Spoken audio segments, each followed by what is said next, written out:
And MySpace has ranked you the #1 unsigned artist in Canada. What do you think of this?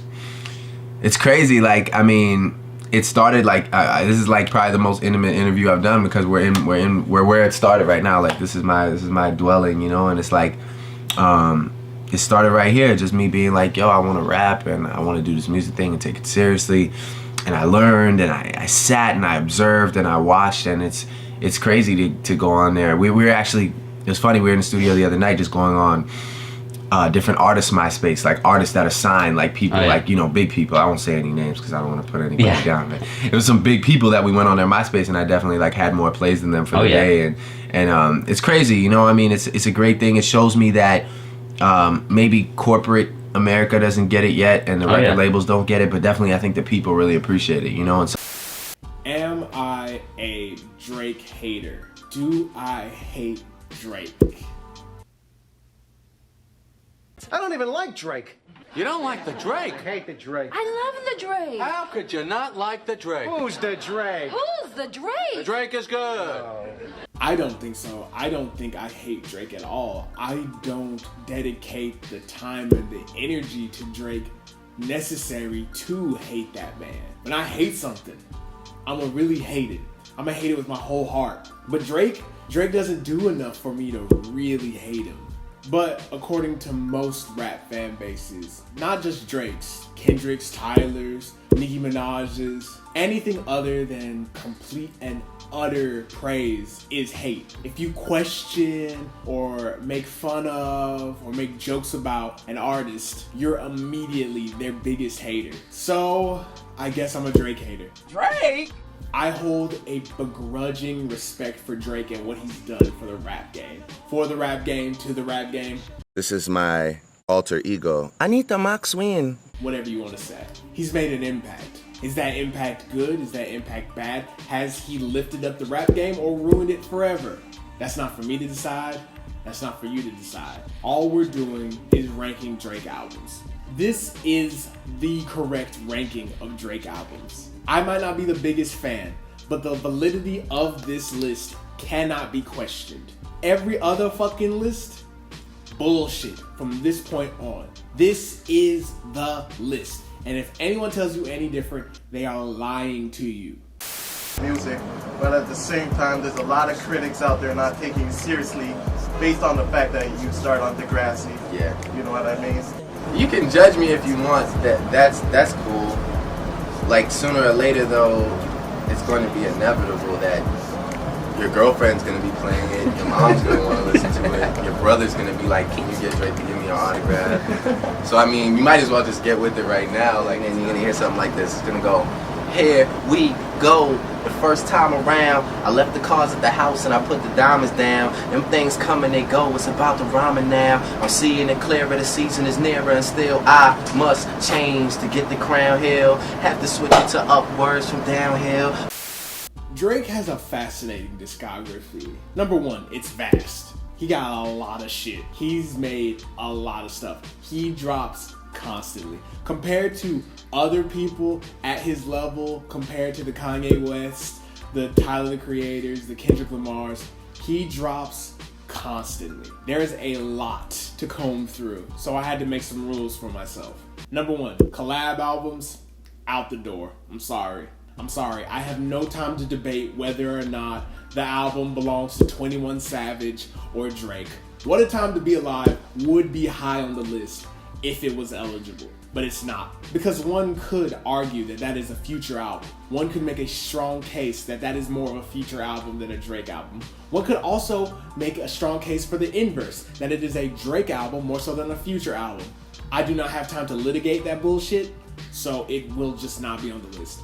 Concerning mixtapes, there will be some mixtapes on this list. The significant ones, the ones that actually were low-key albums more so than mixtapes. His early mixtapes, I didn't even really consider those. I listened to them. It's fascinating to see how Drake evolved, what he was initially inspired by.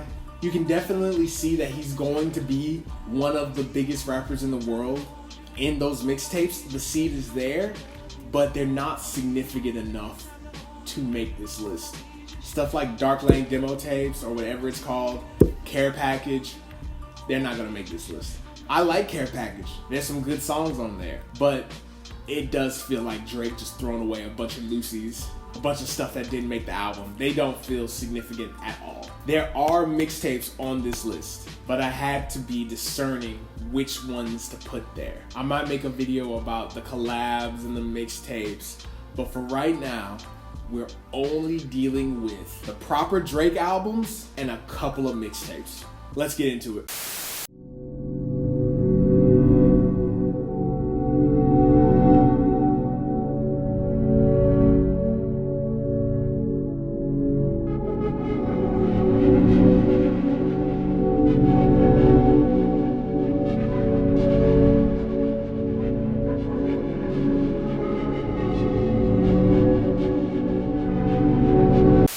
So I grouped all these albums together because I don't think any one of them are good enough to warrant any sort of serious conversation. Drake's last 4 albums have all been basically the exact same thing. All of his albums for the past decade have basically been a couple of viral singles, some standout features, and a bunch of garbage. All of his recent albums have been too long and boring. Even the most stark Drake stan has to admit that. 4 stinkers in a row. Back to back to back to back. That's worrisome. Come to y'all, October's on. And just have a toast with you. Because I don't have nobody else to toast with, so I figured I'd have a toast with y'all to a great 2008, to a hopeful release date in 2009, to thank me later, selling like, I don't know, I mean, I'm not gonna get too crazy, maybe like, say 200, 300,000 first week maybe, we'll start there and then see, I don't know yet. So, and to y'all, man, for always supporting me, holding me down, so this is to you, shit. Technically Drake's debut album. Technically. It's not really considered that, but it's technically his debut album. One of the most infamous disappointments in the history of rap music. Time has kind of healed all wounds when it comes to this album, but it famously sort of kind of flopped. It was supposed to be his coronation, but it kind of turned into a sophomore slump. But there are, of course, hits. Every Drake album has hits. The numbers might vary, but there's always hits on Drake's albums. There's Over, Miss Me, Fancy. These are hits. These are beloved songs that still get play. I hear all these songs on TikTok all the time. They're hits, but the album overall, for the most part, has fallen by the wayside compared to some of the other more beloved Drake albums.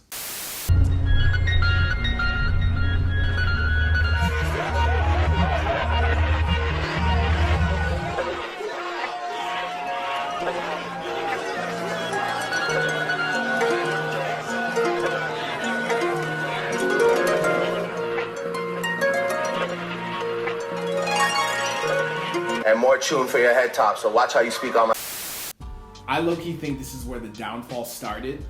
The whole controversy around whether or not this is an album or a playlist or a mixtape or whatever the fuck. The fact that Drake got away with it and this album is so beloved. Even though it's not that good, there are great songs on this album, but it's way too many fucking songs. There's so many songs and there's so many things that could have just been cut from this motherfucker. And the fact that Drake got away with it and did such huge numbers with it, I think that really emboldened him to go even further and just make playlists that are albums. Or albums that are playlists, I should say. Albums that are playlists with a couple of really fun, good songs. Because he can say, look at Passion Fruit. Passion Fruit is so good, isn't it? Ignore the just giant mass of nonsense and throwaways that you will forget immediately after you listen to it. Passion Fruit's so good.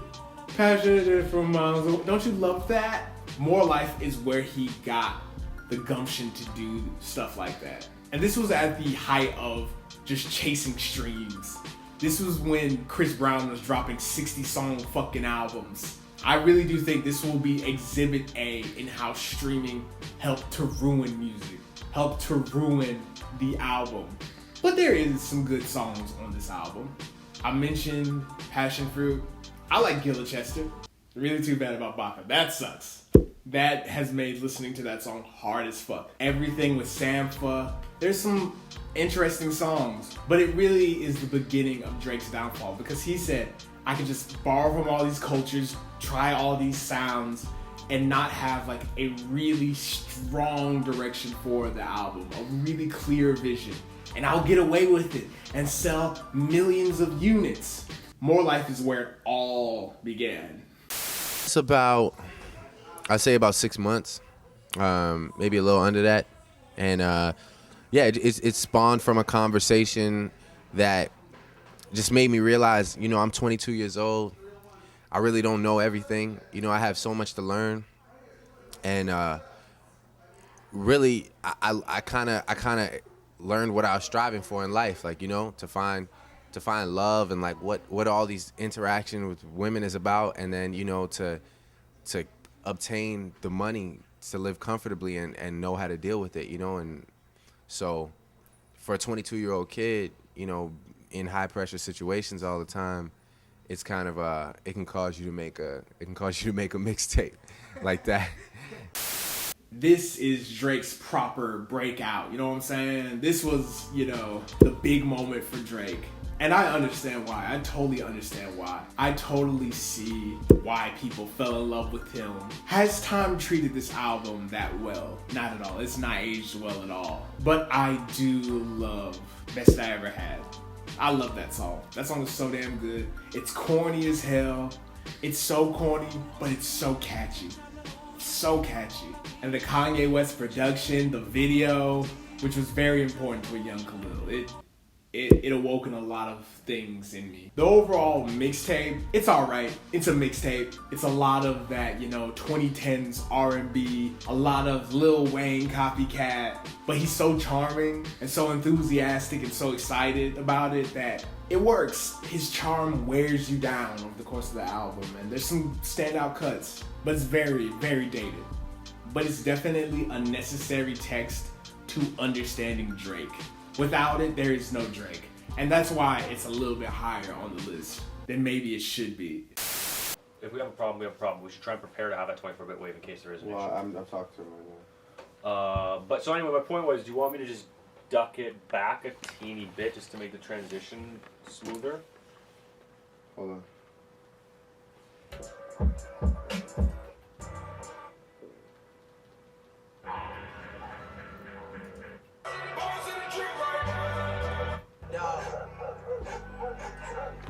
You little fucking whore. I was running through this. You little whore. I think my ears are going crazy on me. When you were just playing that for a second, it sounded like it sounds like it's Melodyne, but it's when you were singing. Oh no, it's both. There's a lot going on. You're not crazy. This is the cool, trendy, hipster pick. If you're one of the cool Drake heads, if you're the actual Drake fan, this is the one that you say, like, yeah, this is actually his best. Everyone's talking about that other album, but have you heard If You're Reading This Is Too Late? I honestly think that this album and the moment surrounding this album is Drake's absolute peak. This is when Drake was at his most powerful, his most influential, his most dominant. The Meek Mill beef, dominating that, winning that completely and utterly. What a Time to Be Alive is around this time. And it's cool to be a Drake fan because Future said so. But the combination of What a Time to Be Alive, the Meek Mill beef, and If You're Reading This Is Too Late did so much for Drake's image. This is the one time when Drake's masculine posturing actually worked. When he actually seemed tough. This was the birth of the sixth god. When he cut the curly hair, grew the beard out. So many of Drake's like iconic tough guy songs are on this album. Energy, 10 Bands, Know Yourself, Six God, Used To. All of the times where Drake's pretending to be a gangsta shit actually worked. This was the one time where Drake being the top rapper in the world and it actually being cool to like Drake intersected perfectly. It was such a brief moment. And this was during a lot of rappers' most fertile moments. But Drake was on top of everything. And we were cool with that. We were still cool with Drake pretending like he was from Atlanta. Because it was cool. It was the Obama era. The Six, Raptors, Diamond, Key, New Ride, Old Ride, Bad Times, Good Times, Young Money, New Money, OVO, 29, 29, 29, Best I Ever Had, Worst Behavior, Old Crib, New Crib, October, Sound, Festival, Album Time Again or Acting Time Again, My Friend, My Friends, Younger Me, Older Me, Me as Manny, Me as Jimmy, Me as Drake. A lot of people could argue that Views is Drake's best album. I see it as sort of a culmination of Drake's running the rap game for an entire decade. I don't think people remember how anticipated Views was. He hadn't dropped an album in a long time, a solo album at least at that point. It had been a while since the last Drake cut, or the last Just Drake cut. That was an actual album and not a mixtape. And it was really anticipated. And Views was low-key a disappointment at the time. Kinda, sorta. I think everyone was expecting the greatest album of all time. And it's a good album. It's a really good album. It's like solid to great. And I think it not being the absolute classic masterpiece that everyone was expecting kind of dinged it. But with time, people have looked back on that album with, you know, a lot of nostalgia. Because Drake has gotten so bad. Drake has dropped so much garbage since then. People are looking back fondly on the time when he actually made a goddamn album. Is Views Drake's last good album? Maybe. It's a good to great album. I like a lot of songs on this album. Weston Road Flows, 9. I like Hotline Bling. Sue me. Did it contribute to Donald Trump winning the presidency?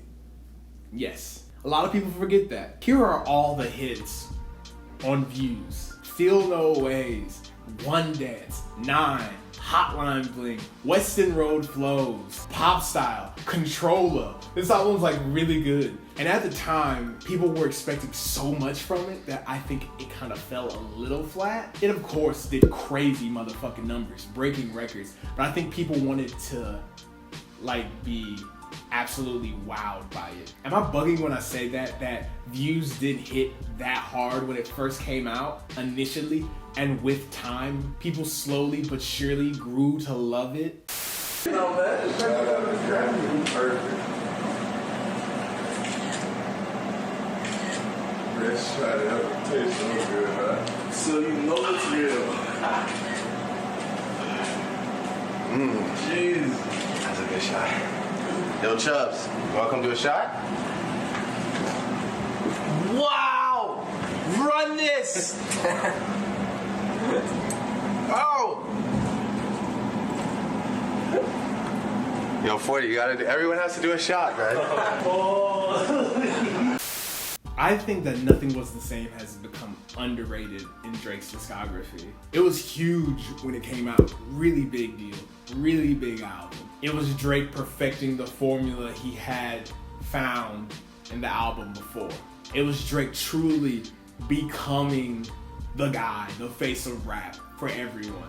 I remember the Started From the Bottom moment. I remember it so clearly. I remember all the YouTube parodies of Started From the Bottom. There was so many of them. God, YouTube parodies. We used to be a country. Started From the Bottom and then into Just Hold On, We're Going Home. Those two songs really cemented Drake. Drake was up there with Katy Perry, Taylor Swift, fucking Lady Gaga. Nothing Was the Same made Drake a pop star. Not a rap star, a pop star. Started From the Bottom and Just Hold On, We're Going Home get all the shine, but some of Drake's best rapping is on this album.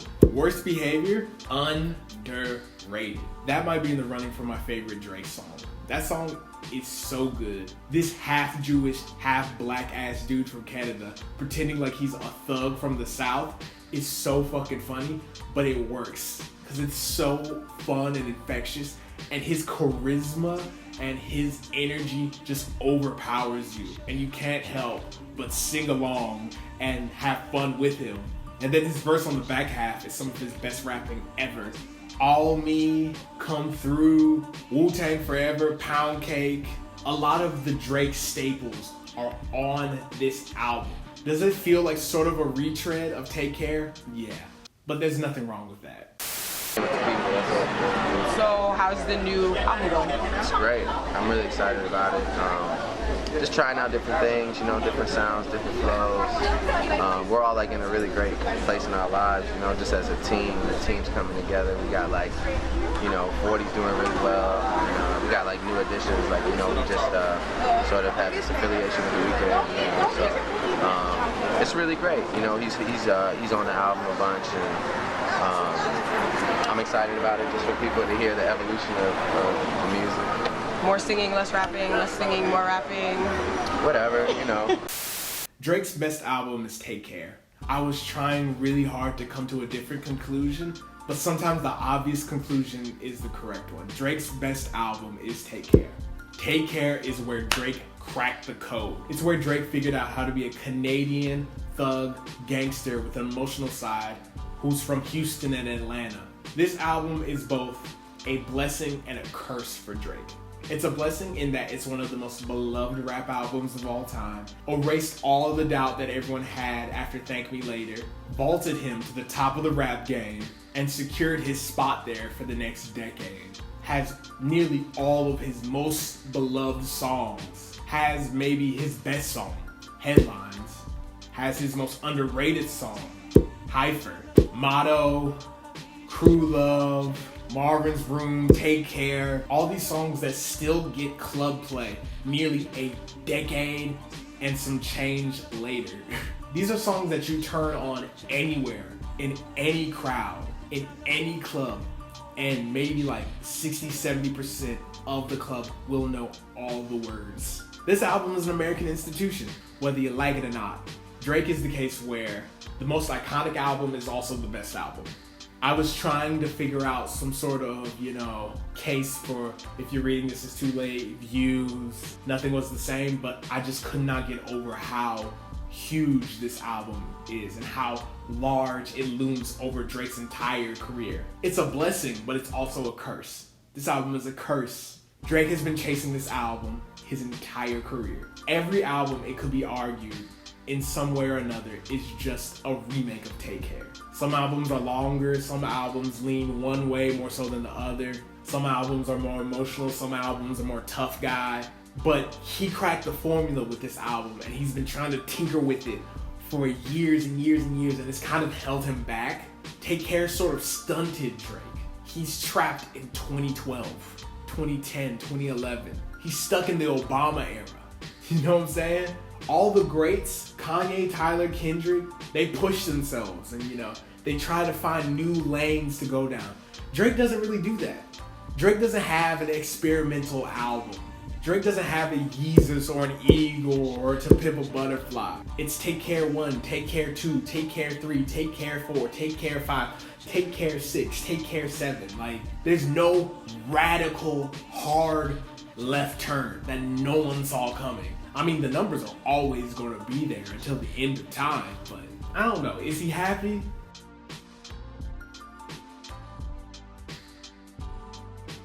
Iceman. It's coming out this year. Whether we like it or not, it's coming. How we feeling, Drake stands? Are we excited for Iceman? You gotta admit, you have to admit, it's getting weird. It's starting to get a little dark. It's starting to get a little dark. Hanging out with scammers and Twitch streamers and trying to market a gambling addiction as a cool lifestyle is worrisome, to say the least. The man's almost 40. The man is almost 40, and he's hanging out with like 20-year-olds. I think we're truly underestimating how much of an impact getting flayed alive by Kendrick Lamar had on his mental state. He's going to sell 1 million units every goddamn album. He's going to sell out every fucking tour. The world has grown really nicheified. Everyone likes their little thing, and a lot of people like Drake. Drake has very smartly, very astutely, very expertly catered to a specific fan. It seems that Drake's new philosophy concerning his music is, I'm going to cater to the absolute fringe of my fan base. The ones who will never leave me, who still think I won the beef, who cannot think objectively about me. The ones who are going to be in my comments section fucking shitting on me, calling me ugly, making fun of my hairline, talking about how all Kendrick fans look the same, how all Drake haters look the same. They all have terrible hairlines and beards. Congratulations, you're right. You have completely disregarded any sort of critique I have of Drake. Even though I spent a large part of this video praising that man and some of his work. I like Drake. I like Drake. It's just that he just is such an idiot. And it's so easy to make jokes about him. It's so easy to make fun of him. And I think that's a part of the bit. Drake very purposely makes himself into a meme to keep himself on the timeline. The music's quality might slip, but if there's like, you know, a weird song or a funny song or a song where his voice is a little off a bit or he makes a really weird choice that doesn't exactly work, there's a chance that that thing goes viral and gets more streams than an actually good song simply because it's so completely absurd. And I think he's steering towards that direction more and more. And I'm worried about I.C.E. I'm worried about I.C.E. I think he's going to do the tough guy thing the entire album when we know he's not. We like Drake with the melodies. We don't like Drake when he acts tough. I'll never say it's over for Drake. He's going to sell millions of units until the end of time. He's going to do massive tours until the end of time. Bro got embarrassed on a stage in front of millions of people, and I still think his album's gonna go #1. If it doesn't, oh no, oh no, oh no. We're gonna have to hit a hard reset Drake. The one thing Drake still has is those damn numbers. The one thing keeping Drake afloat is the fact that every single's gonna go platinum, every album's gonna go platinum. Might not go diamond, but it's going to go platinum. When he loses that, yikes. But I don't see that happening for a long time.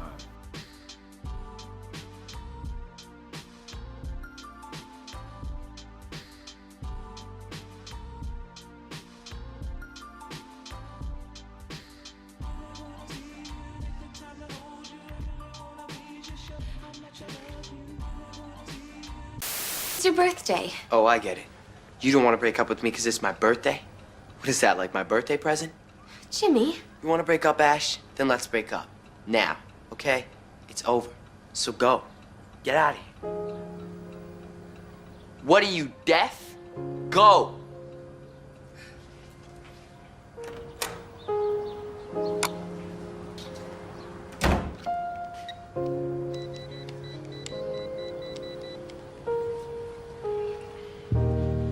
Hi, Antonio. It's Jimmy. Yeah, the usual. I think I might be a Drake hater. I hated on Drake a lot. That was a lot of Drake hating. Strike.